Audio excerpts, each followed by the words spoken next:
Hello, welcome back to my channel. As a black person, please refuse to go to places where you feel like you're not wanted. How will you know? The internet. In today's video, we have people sharing their experience with R.A.C.I in Canada. Like, it's deeper than people outside Canada thinks.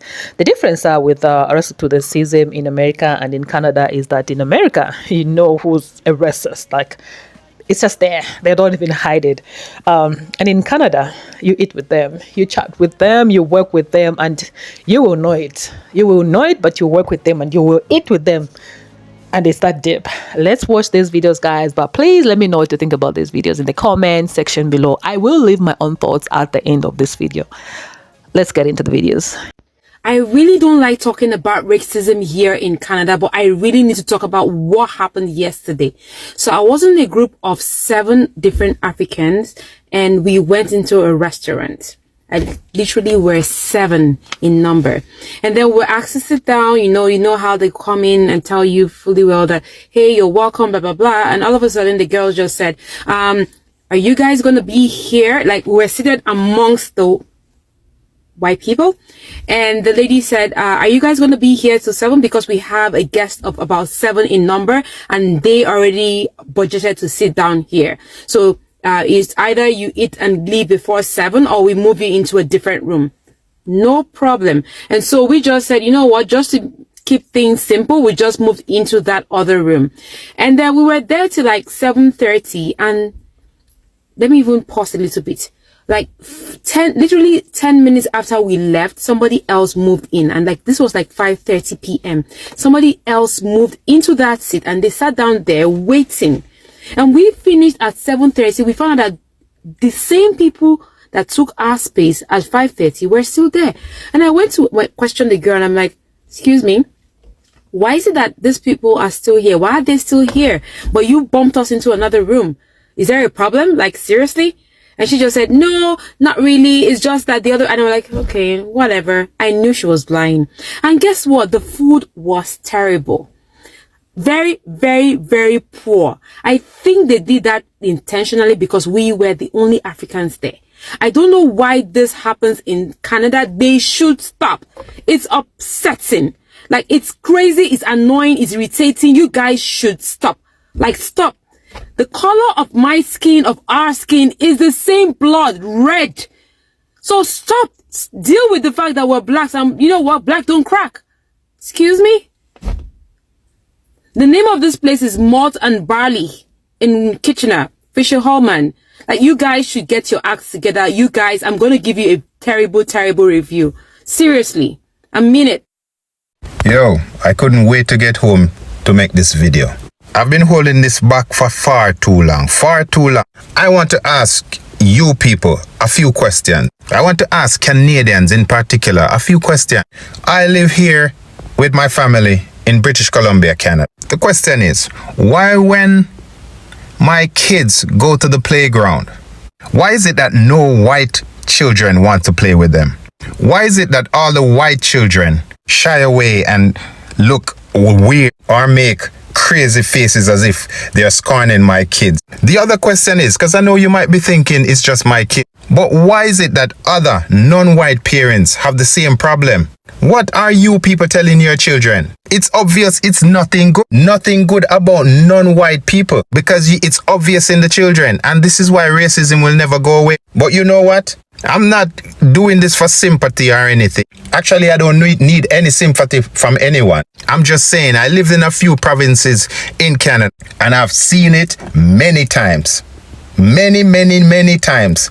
Against me, against my wife. But when it's against my children, that's a different story.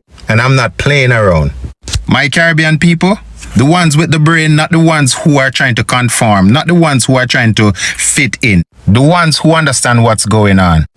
Canada is a very, very racist country. They act and they say otherwise as if it's not true, but it's true. I've lived it. And now my children are experiencing it. I just want to say, for all the racist people, the people who say they are not racist, racism is a form of stupidity. Not just ignorance, stupidity. And if you're a racist person, you are a stupid person. I see my little 4-year-old girl going to the playground to make friends. She approached children and she talked to them, make conversation when kids are playing. And if they're not black, or if they're not non-white, I should say, then it's a no-no. The kids are like acting as if they're scorning my children. Growing up in Jamaica, I know that kids, not just Jamaica, I'm not stupid, I lived in the States too. Kids play with kids. They don't have to introduce themselves to each other. They just see an opportunity to play. But not these children. What is happening? What is happening? What are the parents doing? What are the parents saying? What are the parents telling the kids about black people, about Indian people, about brown people? What are the children, what are the parents doing? I have a home. I don't have to stay here and let my kids endure all this stupidity from stupid people. This Canadian life is just an experience. My people, don't be fooled. Don't be fooled. I was not fooled. But when things happen to my kids, then that's a different thing. Different story. One thing, I have to say one thing. Nothing lasts forever. Tables always turn. Remember that.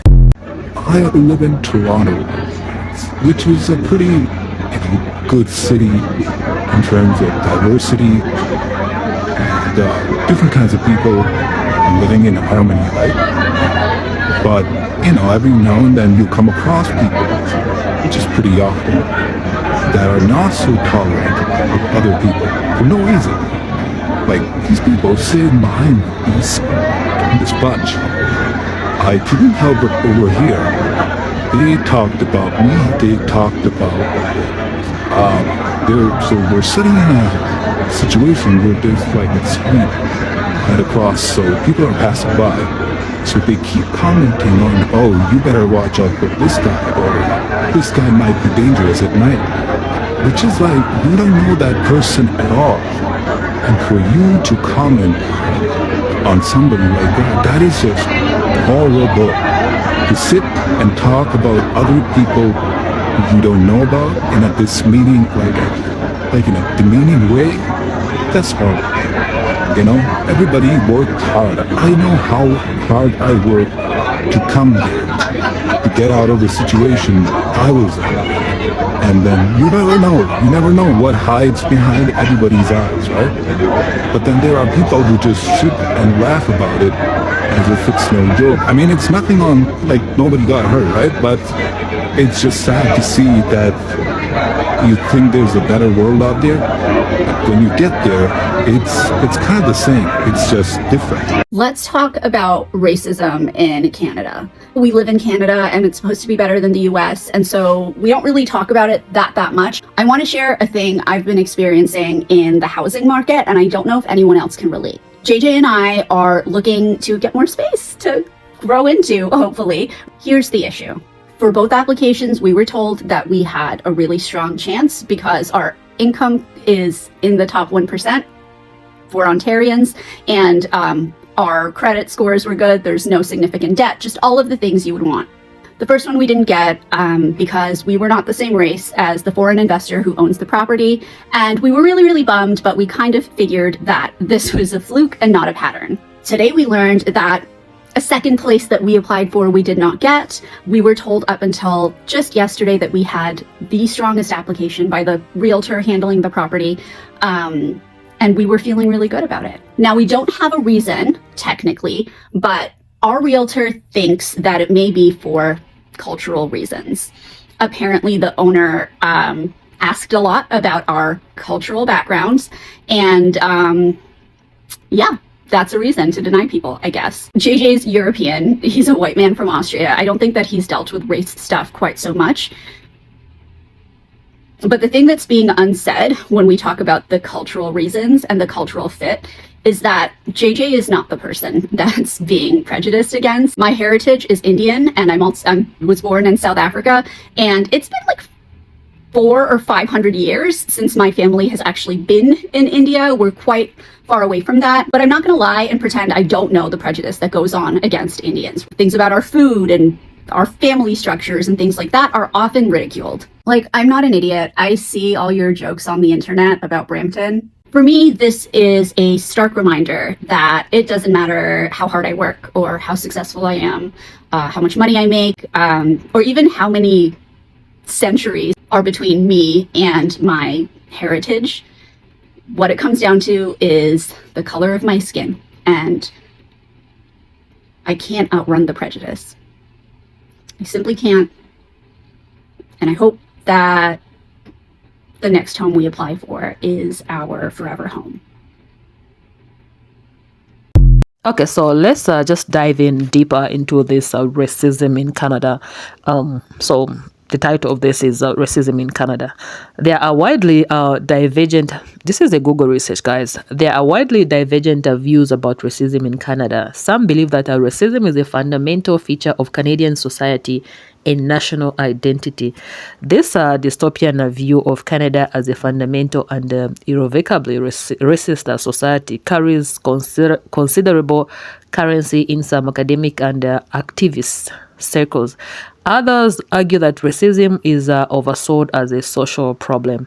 While pockets of racism do exist, Canada remains a fundamentally fair place for people of diverse backgrounds to prosper and flourish. Okay, so the other question is that hate crimes are on the rise in Canada. So according to ABC News investigation, they discovered that there were nearly 1,800 hate crimes reported just last year. That number likely doesn't tell the whole story. Inaccurate reporting and different clarifications make a true calculation nearly impossible. Nonetheless, hate seems to be growing across this country. Okay, so another thing is that is Canada's race problem worse than America? So here's what Scott Gilmore wrote about Canada's image as a progressive, tolerant nation and uncovers the ways it mirrors the United States. So what sets Canada apart? He writes, "We have a far worse race problem than the United States. We just can't see it very easily." There you go, guys. Okay, so here's another thing. How Canada tries to hide its racism by pointing a finger at the United States. So Nora Loreto examines race relations in Canada in light of George Floyd's death, while Canada wants to believe it's not like its southern neighbors. History and everyday life prove otherwise. There you go, guys. Please let me know what you think about this video in the comment section below. Please leave your own thoughts, your own experience about Canada in the comment section below. Please subscribe to this channel if you have not subscribed already, and I'll definitely see you in my next video. Peace.